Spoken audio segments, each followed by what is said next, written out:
Tapi ya, aku benar-benar ngerti kok kenapa orang-orang berkata bahwa selera kecantikan Korea menjadi aneh. Itu semua karena operasi plastik.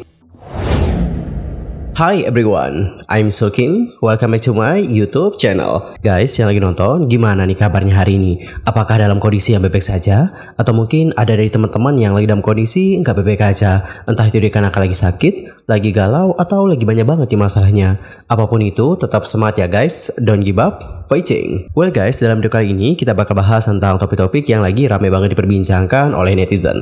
Dan langsung aja yuk kita mulai dari topik pertama. Di topik pertama kita bakal bahas tentang Chelsea, member JKT48, yang mana beberapa pekan terakhir ada tuduhan nih bahwa dia itu menggunakan sound orang lain. Hal ini juga dibagikan oleh salah satu akun Twitter yang cukup populer, yaitu Ching Reborn. Nah, untuk akun ini itu sudah merangkum teman-teman tentang bagaimana kasus tersebut. Cuitan dari Ching Reborn seperti ini guys. Aku rangkumin RT ya, atau retweet ya.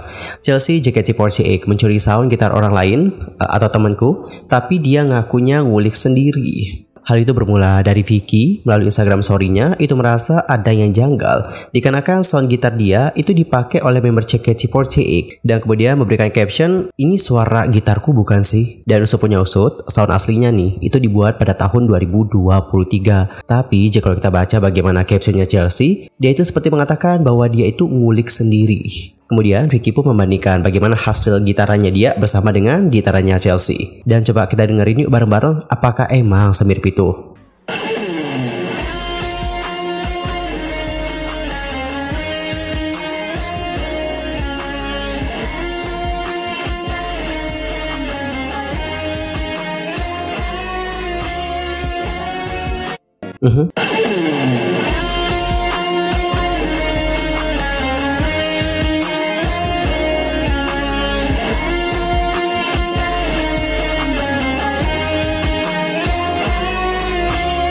Alright, jadi seperti itulah bagaimana perbandingannya. Dan bisa mendengarkan bagaimana kedua video tadi. Apakah kalian emang semirip itu? Sementara itu, usai hal ini menjadi viral dan juga ramai banget diperbincangkan, video dari Chelsea yang tadi nih itu udah hilang guys. Gak tau juga sih apakah udah di take down atau bagaimana nih. We don't know about that. Di sisi lain, yang membuat drama ini semakin panas adalah dikarenakan ada orang yang mengaku sebagai temannya Vicky itu seperti kayak ngebawa-ngebawa tentang denda. Adapun untuk akun ini juga sudah ngebuat tweet tentang kasus tersebut.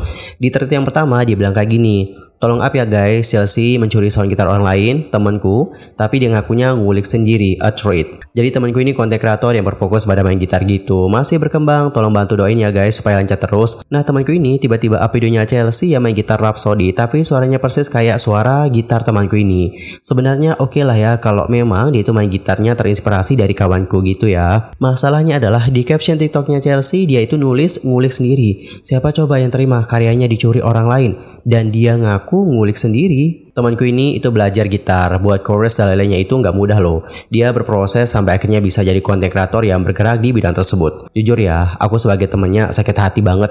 Karya temanku diambil orang lain dan mengakui bahwa itu adalah punyanya dia. Kemudian akun ini menanggapi tentang Chelsea yang sudah menghapus video tersebut. Dalam cuitannya dia menuliskan, wak videonya dihapus, tapi aku nggak akan hapus thread ini sampai kamu klarifikasi dan juga minta maaf ke temanku. Kalau perlu bayar denda juga ya. Nah teman-teman, pada akhirnya statement dari dia soal bayar denda ini itu sudah ditanggapi oleh banyak orang. Salah satunya adalah akun Rangga. Nah di sini Rangga menuliskan, berhubung tadi gue dapat kabar kalau orang ini dan temennya mau minta denda ke Chelsea, mumpung hari ini weekend, mari kita analisis ya dari sisi hukum. Apakah si pengcover Rhapsody tadi berhak menuntut dikenakannya denda ke Chelsea kalau memang Chelsea terbukti meniru coveran gitarnya? Jawaban pertanyaan itu bergantung dari jawaban dua pertanyaan berikut. Yang pertama, apakah pengcoveran Rhapsody tadi dilakukan dengan tujuan komersial? Yang kedua, apakah si pengcover itu sudah mendapatkan izin dari pemegang hak cipta untuk Rhapsody untuk mengcovernya? Kalau jawaban kedua pertanyaan itu adalah ya, maka terbuka kemungkinan untuk si pengcover Rhapsody menuntut dikenakannya denda ke Chelsea. Kalau jawabannya nomor 1 iya, tapi nomor 2 tidak, justru si pengcover tadi nih yang bisa dilaporkan oleh yang punya hak cipta dengan tuduhan pelanggaran pasal 9 ayat 1 huruf D Jo pasal 113 ayat 2 Undang-Undang Nomor 28 Tahun 2014 tentang hak cipta dengan ancaman pidana penjara maksimal 3 tahun dan denda maksimal 500 juta rupiah.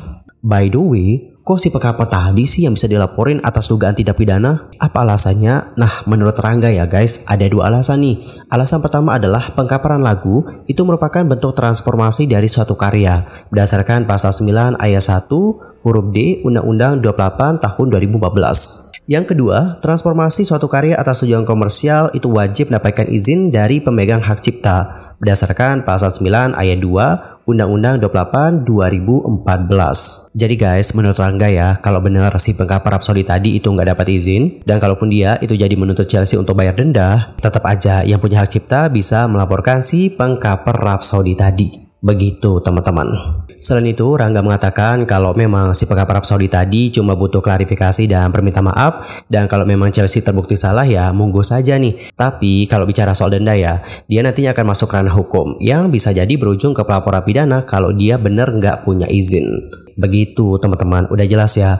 Kalau yang pengkapar Rhapsody tadi yang merasa soundnya digunakan oleh Chelsea ini itu nggak bisa nuntut sih, atau nggak bisa minta agar Chelsea bayar denda ke dia karena bukan dia yang punya hak ciptanya. Mungkin kalau dia yang punya hak cipta pegang lisensi ya bisa-bisa aja gitu ya kan. Tapi masalahnya dia mungkin nggak punya hak cipta juga ya. So dikarenakan hal itu dia pun nggak bisa menuntut untuk meminta denda seperti itu. Sementara itu untuk temannya ini yang bilang minta denda tadi ya, yang cuit tadi itu sudah memberikan tanggapan teman-teman. Dia sudah meminta maaf akan statementnya tersebut. Dan kalian bisa langsung aja baca ya seperti apa statement dari yang bersangkutan. Nah di sini dia mengatakan, "Halo guys, aku di sini mau klarifikasi. Aku minta maaf ya karena sampai ada kata-kata minta denda. Padahal lagu itu sendiri juga punyanya JKT.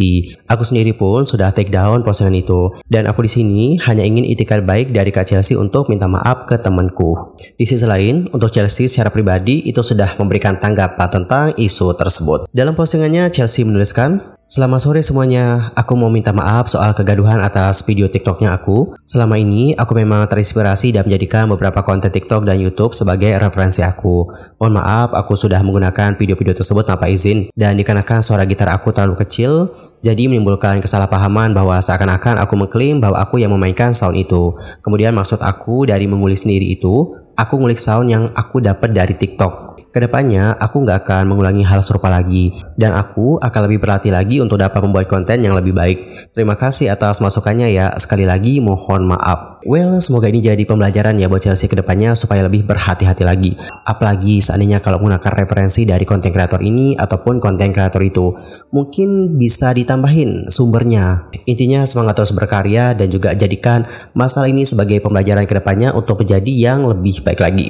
Baik cing, lanjut ke informasi yang berikutnya. Kita bakal bahas tentang bagaimana netizen Korea yang membahas tentang selera kecantikan di Korea yang disebutkan menjadi aneh. Jadi guys, ceritanya itu kayak gini. Baru-baru ini ada seorang OP di komunitas online itu membuat sebuah postingan yang mengatakan, "Tapi ya, aku benar-benar ngerti kok kenapa orang-orang berkata bahwa selera kecantikan Korea menjadi aneh." Kemudian dalam postingan itu dia melampirkan beberapa gambar selebriti. Lalu si OP menuliskan, "Rasanya standar estetika telah bergeser akhir-akhir ini. Dan meskipun orang-orangnya cantik, tampaknya segala sesuatunya dibuat terlalu ekstrim dalam hal customisasi, sehingga orang-orang terlihat nggak nyaman melihatnya.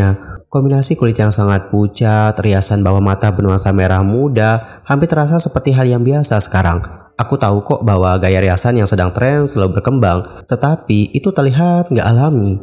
Rasa kecantikannya terlihat aneh. Meskipun mereka terkadang mencoba berdandan seperti orang dewasa, anehnya mereka terlihat lebih kekanak-kanakan deh daripada dewasa." Kemudian si OP memberikan beberapa gambar. Kalau kita lihat ini ada gambar Jung Ji Hyun, terus ada Taeyeon sama Yuna dari Girls' Generation. I don't know who is this. Sorry banget guys, aku nggak tahu. Tapi mungkin ada yang tahu bisa komen di kolom komentar ya, kasih tahu aku siapakah ini. Kemudian si OP menyebutkan bahwa itulah keindahan lama yang dirindukan oleh orang-orang saat ini. Menurut dia secara keseluruhan mereka ini memiliki fitur yang sangat harmonis dan terlihat tidak terlalu enggak nyaman atau serta lebih enak dipandang. Dan menurut dia, mereka itu memiliki tampilan yang dewasa sehingga fitur mereka yang harmonis serta dapat memikat meskipun mereka punya gaya yang berlebihan. Well, jadi seperti itulah bagaimana postingannya guys. Dan melihat bagaimana postingan ini, kira-kira gimana ya reaksi dari netizen Korea yang lain? Apakah mereka setuju atau nggak setuju dengan postingan itu? Yuk mari kita lihat bareng-bareng ya.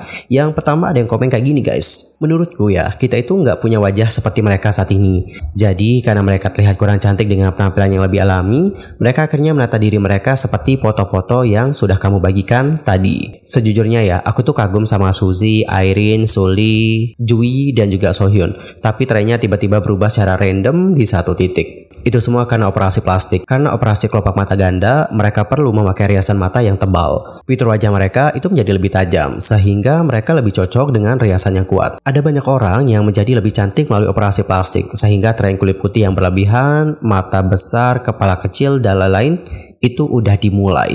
Namun, aku merasa perubahan itu nggak dapat dihindari deh. Dibandingkan dengan mereka, kamu dapat melihat semua pori-pori selebriti di layar, dan ratusan situs web akan menganalisis setiap sudut plus foto definisi tinggi mereka, sehingga mereka ingin semuanya menjadi sempurna. Itulah sebabnya kita sampai sejauh ini. Well, itulah beberapa sampel-sampel komentar dari netizen ya guys. Itulah komentar-komentar teratasnya nih. Dan honestly, aku cukup setuju sih sama komentar nomor 3. Dan komentar nomor 4 menurut aku juga ada benernya sih guys. Karena para selebriti, khususnya adalah para selebriti wanita, itu memiliki tuntutan yang lebih besar dibandingkan dengan selebriti pria. Dan terkadang para artis wanita itu kerap mendapatkan perlakuan misogini. Hal itu juga sempat dibagikan oleh salah satu artis senior dari Korea Selatan yang bernama Jung Hwa. Yang mana Jung Hwa itu menyoroti tentang bagaimana pemberitaan media yang seperti bersikap misoginis kepada selebriti wanita. Jung Hwa itu menceritakan bahwa sejak usia 28 atau 29 tahun, wartawan terus-menerus menggunakan usianya saat menulis atau melaporkan tentang dirinya.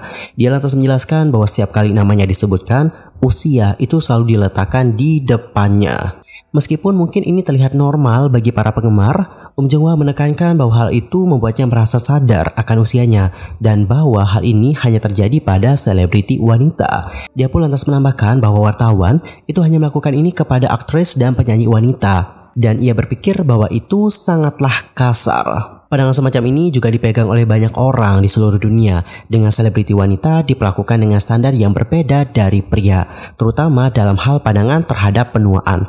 Dengan banyaknya tahun di industri, Jung Hwa telah menyaksikan dan mengalami semua hal itu. So, memang teman-teman, tuntutan dari artis, terutama artis wanita, itu besar banget. Jadi gak heran sih kalau mereka itu pengen selalu terlihat sempurna di depan kamera. Dan terkadang keinginan untuk menjadi sempurna ini juga diikuti oleh banyak orang, yang pada akhirnya membuat mereka melakukan berbagai tindakan.